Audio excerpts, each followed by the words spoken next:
건강한 하루를 위해 오늘의 사연 소개 시작합니다. 매일 아침마다 우리 마당에서 들려오는 강아지 비명소리에 가슴이 철렁했습니다. 10년 넘게 키운 우리 강아지 몽이가 매일같이 당하는 괴롭힘을 보며 속이 끓어올랐죠. 처음엔 단순히 지나가다 장난치는 건가 싶었어요. 하지만 매일 아침 7시 30분 학교 가는 시간에 맞춰 일부러 우리 집 마당으로 들어와서 몽이를 괴롭히는 모습을 목격하고는 분노가 치밀어 올랐습니다. 그 초등학생은 매일 같은 시간에 우리 집 마당으로 들어와 몽이의 목줄을 잡아당기고 간식인 척하며 돌멩이를 던지고 심지어는 작은 막대기로 찌르기까지 했어요. 몽이는 워낙 순한 강아지라 사람을 무는 법이 없었거든요. 그저 움찔거리며 피하기만 할 뿐이었죠. 특히 가슴 아팠던 건 그 아이가 몽이를 괴롭힐 때마다 비웃으며 즐거워하는 모습이었어요. 강아지가 고통스러워하는 모습을 보며 웃는다니. 도대체 왜 이런 행동을 하는 걸까 고민했습니다. 처음에는 아이의 부모님을 찾아가 이야기를 나누고 싶었어요.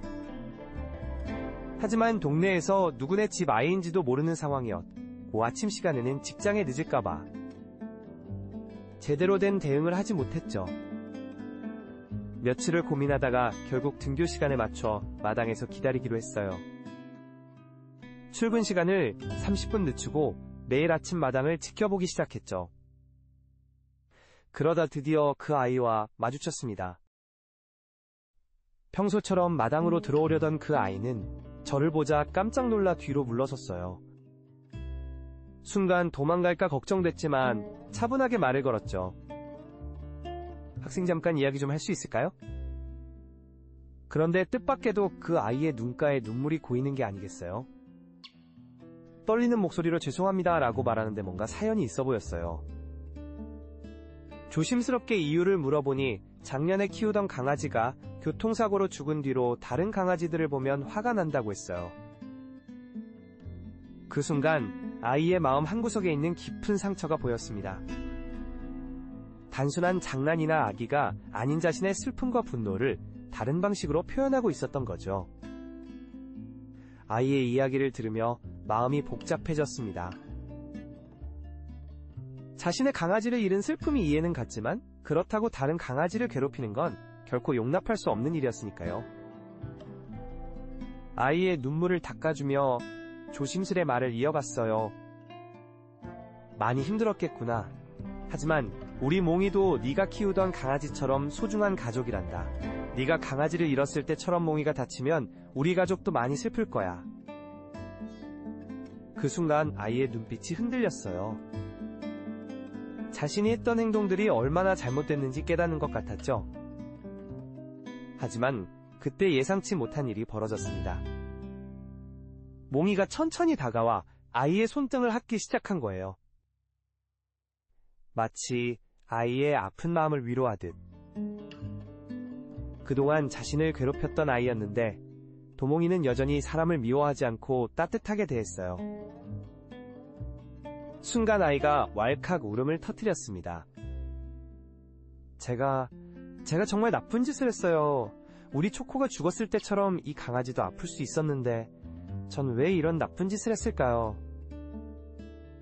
아이의 진심 어린 후회에 제 마음도 아파왔어요. 조용히 아이의 등을 쓰다듬으며 이제 알았으니까 앞으로는 그러지 말자. 대신 우리 몽이랑 친구가 되어줄래? 라고 말했죠. 그런데 그 말이 끝나기가 무섭게 멀리서 누군가 우리를 지켜보고 있다는 걸 눈치챘어요. 고개를 돌려보니 한 중년 여성이 울먹이며 서 있었는데 바로 이 아이의 어머니였습니다. 알고 보니 어머니는 아들의 등굣길을 몰래 따라오고 계셨대요. 아들이 요즘 이상하게 행동한다는 걸 눈치채고 걱정되어 며칠째 몰래 지켜보고 있었다는 거죠. 어머니는 떨리는 목소리로 말씀하셨어요. 죄송합니다.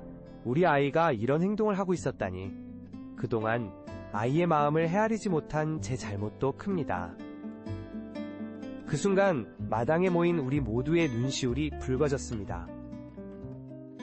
서로의 아픔을 이해하고 용서하는 시간이 필요했던 거죠. 하지만 이게 끝이 아니었어요. 그날 이후로 예상치 못한 특별한 인연이 시작되었으니까요. 그날 이후로 아이는 매일 아침 우리 집에 들렀어요. 하지만 이번에는 몽이를 괴롭히는 게 아니라 등교 전에 잠깐 들러 몽이와 놀아주고 출발하는 거였죠. 처음에는 어색해하던 몽이도 이제는 아침이면 아이를 기다리는 듯 마당 앞을 서성이곤 해요. 특히 감동적이었던 건아이가 용돈을 모아 몽이에게 장난감을 사온 날이었어요. 이건 제가 초코한테 못 해준 거예요. 이제라도 몽이한테는 해주고 싶어요. 그 말을 하는 아이의 눈빛이 그렇게 맑을 수가 없었죠. 아이의 어머니도 종종 들르셨어요.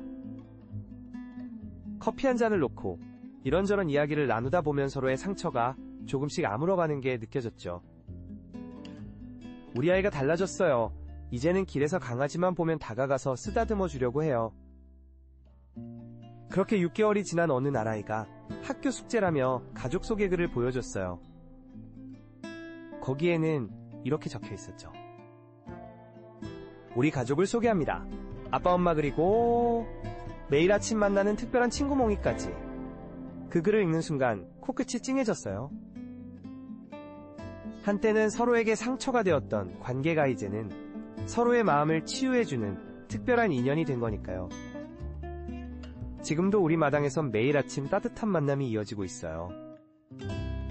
아이는 이제 중학생이 되었지만 여전히 가끔 몽이를 만나러 옵니다. 때로는 상처가 더 큰 사랑을 만들어내는 것 같아요.